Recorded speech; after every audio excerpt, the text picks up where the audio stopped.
Уже под занавес 2022 года в администрации города замечательные новости. 2 гранта стали победителями в крупнейших конкурсах России и региона. Получается, благоустройство Мариинского сквера у нас за счет средств из республиканского бюджета, а возрождение городского парка – это победитель всероссийского конкурса.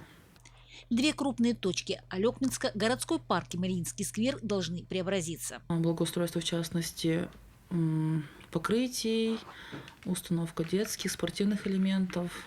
Вот.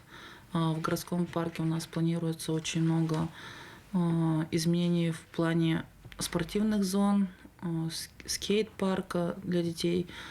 Также у нас будут впервые организованы экологические тропы для детей, занимающихся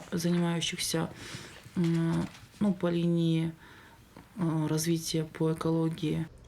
Практически полная перезагрузка в центре при условии, что будут выполнены работы по дороге УМНАС и водоотведению. У нас, получается, благоустроенный сквер Спасский будет переплетаться концепция с Новым Мариинским сквером. Вот, то есть докончится образ нашего центра перезагрузки города, перезагрузка центра города. Будет проведен капитальный ремонт дороги в нас. Вот. То есть город преобразится к концу 2023 года.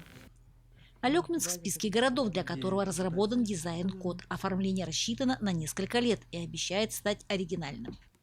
Большим плюсом станет то, что основная часть для оформления будет произведена на месте. Сейчас есть ряд предпринимателей индивидуальных, которые уже занимаются обработкой дерева. И также с этого года у нас начинается производство именно деловой древесины, обработка ее.